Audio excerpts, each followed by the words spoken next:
materi, yaitu materi haki beserta pengertian, jenis dan contohnya. Sebelum itu, kami akan memperkenalkan diri. Perkenalkan, nama saya Putri Yamara Permata Dewi. Perkenalkan, nama saya Komang Nela Permata. Menurut kalian, haki itu apa ya? Jadi, haki adalah singkatan dari hak atas kekayaan intelektual.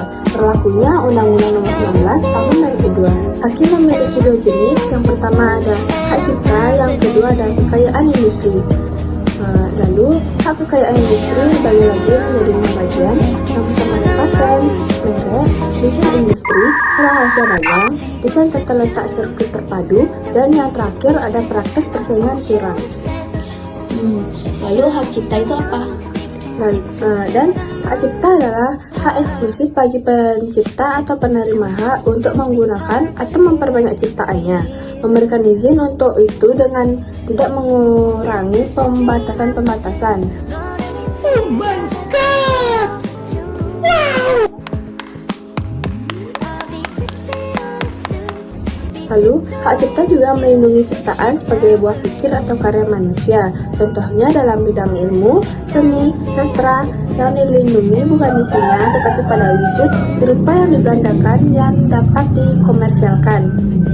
Contohnya juga bisa termasuk buku cetakan, software komputer, rekaman ciptaan musik lukisan, patung drama, dan lain-lainnya.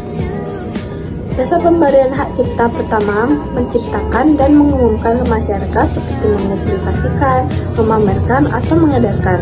Masa perlindungan hak cipta berlaku selama hidup pencipta ditambah 50 tahun. Dan lisensi dapat diberikan kepada orang lain umumnya dengan membayar uang royalti. Selanjutnya, kami akan menjelaskan pengertian bagian hak kekayaan industri. Pengertian hak kekayaan industri itu adalah hak atas penemuan dan desain sesuatu dalam bentuk paten, merek, indikasi geografis, rahasia dagang, desain industri, dan tata letak sirkuit terpadu. Bagiannya ada 6, yaitu paten. Paten yaitu melindungi penemuan atau inovasi teknis yang baru.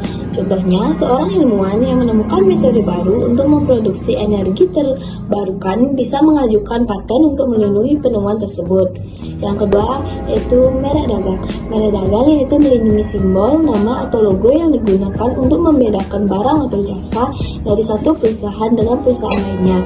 Contohnya yaitu logo saus dari Nike adalah merek dagang yang melindungi identitas merek tersebut di pasar. Yang ketiga, desain industri, yaitu melindungi penampilan atau estetika dari suatu produk, termasuk bentuk, pola, atau warna. Contohnya, desain unik dari botol minuman tertentu bisa dilindungi sebagai desain industri. Yang keempat adalah rahasia dagang, yaitu melindungi informasi bisnis rahasia yang memberikan keuntungan komersial seperti formula, proses, dan strategi bisnis. Contohnya, resep rahasia Coca-Cola adalah contoh rahasia dagang yang sangat berharga dan dilindungi. Yang kelima, yaitu desain tata letak, merujuk pada pengaturan fisik elemen-elemen dalam suatu ruang atau area yang bertujuan untuk menciptakan efisien, kenyamanan, dan estetika. Contohnya, seperti pabrik, kantor, atau toko. Yang keenam, yaitu praktek persaingan mencakup strategi dan tindakan yang diambil oleh perusahaan untuk bersaing di pasar.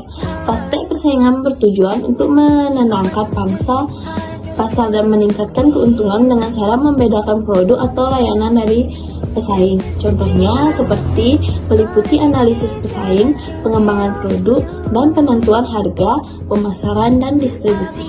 Nah, jadi melindungi haki penting untuk mendorong inovasi dan kreativitas, serta memastikan bahwa pencipta dapat memperoleh manfaat dari karya manusia. Oke, sampai di sini paparan dari materi kita. Mohon maaf jika masih ada kesalahan kata dan masih banyak materi yang belum lengkap. Semoga kalian dapat memahami yang kami sampaikan. Goodbye.